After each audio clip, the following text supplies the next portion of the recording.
నమస్తే రమ్మగారు. నమస్తే జయ. విక్రమ బేతాల కథలు ఏమైనా చెప్పుకుందామండి? పట్టువదలని విక్రమార్కుడు శ్మశానంలోకి మళ్ళీ నడిచాడు, చెట్టెక్కాడు, కళేబరాన్ని భుజం మీద వేసుకున్నాడు, మళ్ళీ బయటికి నడుస్తున్నాడు. బేతాళుడు బాడీని ఆవహించుకుని ఉన్నాడు కదా, అతను మాట్లాడుతున్నాడు. రాజా, నీ ఓపిక్కి, నీ పట్టువదలని తనానికి చాలా మెచ్చుకుంటాను. నేను మార్గాయాసం తెలియకుండా ఒక కథ చెప్తాను విను అన్నాడు. పూర్వం ఒక పల్లెటూరులోనట ఒక ముకుందుడని ఒక కుర్రవాడు ఉండేవాడు. ఒక రైతు బిడ్డ. వాళ్ళ నాన్నకి బోల్డంత వ్యవసాయం ఉండేది. వీడికి ఏమిటో చేసి ఏదో అయిపోవాలని ఉండేది పాపం. మంచి సాహసవంతుడు వాడు. కానీ అతనికి అక్కడ పెద్దగా స్కోప్ లేదు. ఆ ఊళ్ళో బోల్డని పొలాలు అవి ఉండటంతో రైతు పనే చేయవలసి వచ్చింది. పొలం పనులకే వెళ్తూ ఉండేవాడు. అయితే వీళ్ళు ఉన్న ఊరు చారిత్రకంగా చాలా ప్రసిద్ధికెక్కిన ఊరు. అక్కడ బోల్డని శాసనాలు అవి ఇవి బోల్డని ఉన్నాయి. అదే ఆ ఊరిని చూడడానికి బయట ఊళ్ళ నుంచి బోల్డంత మంది వచ్చేవాళ్ళు. అనేక రాజ్యాల నుంచి ఆ పాడుపడిన కోటలు, తర్వాత ఆ శాసనాలు, ఆ విగ్రహాలు, ఆ తవ్వకాలలో పాల్గొనటానికి చాలామంది వస్తే వాళ్ళందరితోటి మాట్లాడేవాడు. గొప్ప గొప్ప వాళ్ళు కూడా వచ్చేవాళ్ళు. అయితే ఆ వచ్చిన వాళ్ళందరితోటి మాట్లాడుతుంటే వీడికి ఏమనిపించేది, ఏమిటి వీళ్ళు ఏమంతా తెలివిగల వాళ్ళు కాదు, వీళ్ళకంటే నేనే తెలివైన వాడిని, వీళ్ళు అదేదో దేశంలో మహా పేరు కనిగిన వాళ్ళని ఇక్కడ వాళ్ళు చెప్తుంటారు, మనకెందుకు రాలే పేరు అని అనిపించేది. సరే, ఒక 2-3 సార్లు వాళ్ళతో వెళితో మాట్లాడితే వాళ్ళలో ఒకళ్ళిద్దరు ఏమన్నారు, ఈ పల్లెటూళ్ళలో ఉంటే ఏం పేరు వస్తుందో, నగరాలకు వెళ్తే పేరు వస్తుంది ఎక్కడైనా. పెద్ద ఊళ్ళలో ఉంటే కదా గుర్తింపు, చిన్న ఊళ్ళో నువ్వు ఏం చేసినా ఇదే చేత, అంతకంటే ఏముంది, నీకేం గుర్తింపు లభిస్తుంది అన్నారు. తండ్రి వద్దుగాక వద్దన్న ముకుందుడు వినలా. కాదు నాన్న, పేరు తెచ్చుకోవాలి, కీర్తికాంక్ష, గొప్ప పేరు తెచ్చుకోవాలి ఎలాగైనా అని చెప్పి బయలుదేరి వెళ్ళాడు. అడవిదారిలో నగరానికి వెళ్తుంటే ఒక దొంగ అటకాయించాడు. వీరేంద్రుడు వాడి పేరు. ఆ వీరేంద్రుడు సహజంగానే సాహసి కదా, పైగా పేరు తెచ్చుకోవాలన్న కండూతి ఎక్కువ ఉంది వీడికి. వీడేం చేశాడు, కత్తి దూసి వాడి మీద పడ్డాడు. హోరాహోరీ కొట్టేసుకున్నారు. దొంగ ఓడిపోయాడు, ముకుందుడు గెలిచాడు. దొంగ కింద పడిపోయి ఏమన్నాడంటే, 10 ఏళ్ళుగా దొంగతనం చేస్తున్నాను ఈ అడవిలో, నేను ఎవ్వడు నన్ను ఎదుర్కొన్న సాహసే కనపడలా, నువ్వు భలే గొప్పవాడు పోయి అంటే, నువ్వు కూడా గొప్పవాడివే, 10 ఏళ్ళ నుంచి ఈ పని చేస్తున్నాను, నేను ఎవ్వడు పట్టుకోలేదంటే నువ్వు ఎంత గ్రేట్, చాలా గ్రేట్, బాగుంది, నేను ఈ దొంగతనం నేర్చుకుంటా, నీ పేరు మా ఊళ్ళో కూడా ఉంది, వీరేంద్రుడు అనే గజ దొంగ అని చెప్పి నాకు దొంగతనం నేర్పిస్తావా అని అడిగాడు. పేరు తెచ్చుకోవడానికి ఏదైనా సరే, వీరేంద్రుడు నీకు దొంగతనం నేర్పిస్తాను, నాతో ఉండమన్నాడు. వీడేదో తీసుకెళ్ళిన సామాన్లు అవి పెట్టుకుని వీరేంద్రుడితోటి ఆ అడవుల్లో చెట్ల కింద ఉండడానికి వెళ్ళిపోయాడు. తర్వాత వీళ్ళు సమీప గ్రామాల్లో దొంగతనానికి పోయేవాళ్ళు. ఓ రోజు ఒకళ్ళ ఇంట్లోకి ప్రవేశించారు. అస్సలు నిశ్శబ్దంగా వీరేంద్రుడు తలుపు తీయటము, తాళం కప్ప ఓడదీయటం చూసి ఆశ్చర్యపోయాడు. అమ్మ బాబోయ్, వీడికి ఎంత ప్రతిభ ఉంది, మనకి రాదే ఈ విద్య, వీడి దగ్గర ఈ విద్య ఉంది కాబట్టి వీడికి అంత పేరు. చెడ్డ పేరు ఏదో ఒకటి, పేరు అయితే పేరే కదా, చెడ్డ అయితే చెడ్డ, మంచి అయితే మంచి. సరే, అన్ని సామాన్లు మూటగట్టారు ఇద్దరు కలిసి. వచ్చేస్తుంటే ఇంకో గది దాటుతుంటే అక్కడ ఒక ఛాయాపటం ఒకటి, ఛాయాచిత్రపటం ఒకటి కనపడింది. ఇతను తెల్లబోయాడు వీరేంద్రుడు. గబగబా పెట్టే సామాన్లన్నీ వెనక్కి పెట్టేయన్నాడు. అనేసరికి ఎందుకు ఇంత కొట్టేశాం, ఈ సొమ్మంతా మంది, మన ప్రతిభకి తార్కాణం ఇది.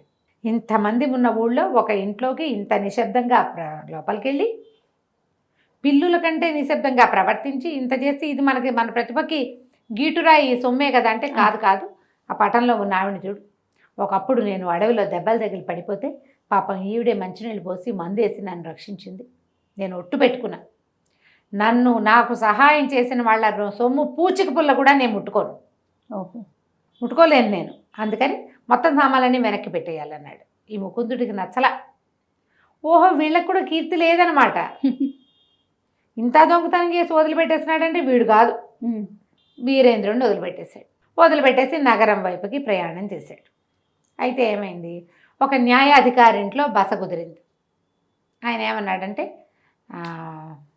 నీకేదైనా నీ పని కుదిరేదాకా మా ఇంట్లో ఉండమన్నాడు. ఈ న్యాయాధికారి గారి ఇంటికి దగ్గర చక్రధరుడు, ఆయన సైన్యాధిపతి, ఆయన ఇల్లు.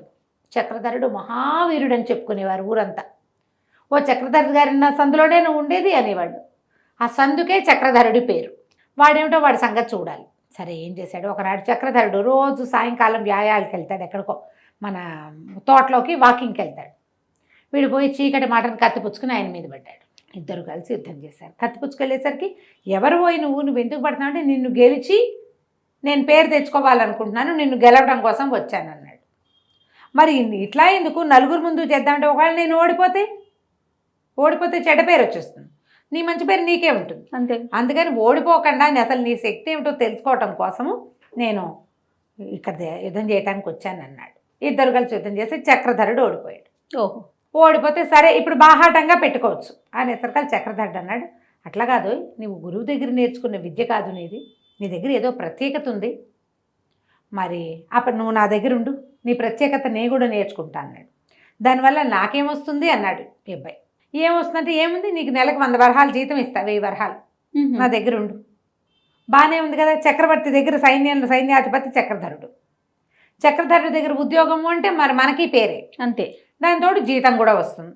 న్యాయాధికారిలో నుంచి చక్రధరుడు ఇంట్లోకి మారాడు ముకుందుడు. ఇక్కడి నుంచి రోజు యుద్ధం చేయడం నేర్చుకున్నారు. ఇద్దరు కలిసి కత్తి యుద్ధం ప్రాక్టీస్ చేసేవాళ్ళు. ముకుందుడి దగ్గర ఉన్న పల్లెటూరి మెలకు ఉంది కదా, కర్రసాము ఐడియా, అది చక్రధరుడు నేర్చుకున్నాడు. 6 నెలలు గడిచేసరికి చక్రధరుడు ముకుందుడిని ఓడించడం మొదలుపెట్టాడు. ఇప్పుడు చక్రధరుడి విద్యలో తను మేట అయ్యే అవకాశం లేదు, తనే నేర్పాడు. కానీ 6000 వరహాలు చేరాయి. సరే ఏమనుకున్నాడు, వ్యాపారం చేసుకుందాం అనుకున్నాడు. ఇంతలో ఆ ఊళ్ళో రత్నాల సెట్ అని ఒక శెట్టి గారిని ఎట్లాగో పరిచయం అయింది. శెట్టి గారు అన్నారు, ఇలా మెలకుగా ఉండేవాడికి ఏ వ్యాపారమైనా బాగుంటుంది, మన దగ్గర బ్రహ్మాండమైన రత్నాలు ఇవాళ వచ్చినాయి చాలా తక్కువకి, ఒక 5-6 వేల వరహాలు ఉంటే దీన్ని కొనేసుకుని బిజినెస్ చేసుకోవచ్చు అన్నాడు. రత్నాల శెట్టికి ఎంత పేరో, ఆ నగరంలో ఏ సందులోకి వెళ్ళినా రత్నాల శెట్టి పేరు తెలియని వాళ్ళు లేరు, ఎంత పేరున్నవాడు. సో రత్నాల శెట్టి చేసేది కరెక్ట్ అనమాట. అది చేద్దామని పూనుకున్నాడు. వ్యాపారం చేయటం మొదలుపెట్టాడు, బాగా సంపాదించాడు. కొన్నాళ్ళు పోయాక ఏముంది, ఇంకోటి రాడు, అంతేగా, బోర్ అనిపించడం మొదలుపెట్టింది. అయితే ఏమైంది, ఈ రత్నాల సెట్తో ఉండి వ్యాపారం అన్నీ బాగా సెటిల్ అయ్యేసారు కదా. ఒకరోజు వాళ్ళ నాన్న వచ్చాడు. ఏ నాన్న ఏదైనా పని మీద వచ్చావా అని అడిగాడు. అది కాదురా, ఎప్పటి నుంచో మనం వ్యవసాయం చేస్తున్నాం కదా, వ్యవసాయంలో ఒక కొత్త మెలకువ సాధించాను, నేను ఎప్పటి నుంచో ప్రయత్నం చేస్తున్నా, ఇన్నాళ్ళకి అది సక్సెస్ అయింది, తక్కువ నీటితోటి వ్యవసాయం. అది గ్రహించి ఊరంతా మొత్తం దేశమంతా దాన్ని చేయించడం కోసం నా సలహా తీసుకోవడం కోసం పిలిచారు రాజుగారు, సన్మానం చేయటానికి. నాకు రైతుగా ఉన్నవాడికి కూడా కీర్తి వచ్చింది చూడండి. సరే నాన్నకి సన్మానం అయ్యాక మన ముకుందుడు తటాబుట్టా సర్దుకుని సంపాదించిన డబ్బంతా చేతపుచ్చుకుని నాన్న వెనకాల ఊరెళ్ళిపోయేసరికల్లా ఇంట్లో వ్యవసాయం చేసుకోవటం మొదలుపెట్టాడు. ఇక్కడ దాకా చెప్పాడు భేతాళుడు కథ.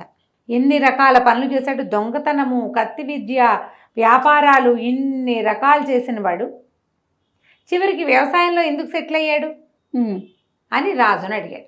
రాజు అన్నాడు, దాందేముంది, మనం ఏది చేస్తున్నామో అది త్రికరణ శుద్ధిగా చేసి దాంట్లో సక్సెస్ వస్తే కీర్తి దానంతట అదే వస్తుంది. కీర్తి కోసం కొత్త పనులు చేయక్కర్లా, నువ్వు చేసే పని సరిగ్గా చేస్తే చాలు. వాళ్ళ నాన్న సాధించాడు అది. ఇప్పుడు ఈ నేల విడిచి సామె ఎందుకు, సొంత ఊరు విడిచిపెట్టి ఆ ఊరు ఈ ఊరు ఏదో తిరిగి దాంట్లో మనని మించేవాడు ఇంకొకడు వచ్చి వాడిని ఓడించాల్సి వచ్చి ఈ గోలంతా ఎందుకు, మన వ్యవసాయమే మనం చేసుకుంటే సరిపోతుంది కదా. ఎలాగూ తాతలు ఇచ్చిన పొలం పుట్ర ఉండనే ఉన్నాయి, సంపాదించుకున్నాడు, చాలు అనుకున్నాడు ముకుందుడు. కీర్తికండూతి చాలు, ఇప్పటిదాకా చాలా చేసాం, కీర్తికాంక్ష నెరవేరింది, ఇక తండ్రి చేస్తున్న పనిలో నిలబడి కీర్తిని సంపాదిద్దాం అనుకుని ఆ కీర్తి తనకు చాలని సాటిస్ఫై అయ్యి వెనక్కి తిరిగి వచ్చేసాడు. చూడు ఎంత పాయింట్ బాగుంది. నువ్వు కొత్తది ఏం చేసావు అని కాదు, చేస్తున్న పని ఎంత బాగా చేసావు అనేదే ఇంపార్టెంట్. చాలా నువ్వు అక్కడే కీర్తి వస్తుంది నీకు. కొత్త కొత్తవి చేయటం వల్ల వచ్చేది ఏమి ఉండదు, అది నువ్వు పరుగులు పెట్టడమే ఉంటుంది అని చెప్పంగానే భేతాళుడు చాలా బాగా చెప్పావు, కానీ నువ్వు మౌనభంగం చేసావు కాబట్టి నేను వెళ్ళిపోతున్నా అని పరిగెత్తుకుంటూ వెళ్ళిపోయాడు. మళ్ళీ రాజుగారు వెనక్కి తిరిగి నడవడం మొదలుపెట్టాడు. కథ కంచికి మనం ఇంటికి. నమస్తే అండి. నమస్తే. సుమన్ టీవీలో మీ పర్సనల్ అండ్ బిజినెస్ ప్రమోషన్స్ కోసం కింది నెంబర్కి కాంటాక్ట్ చేయండి.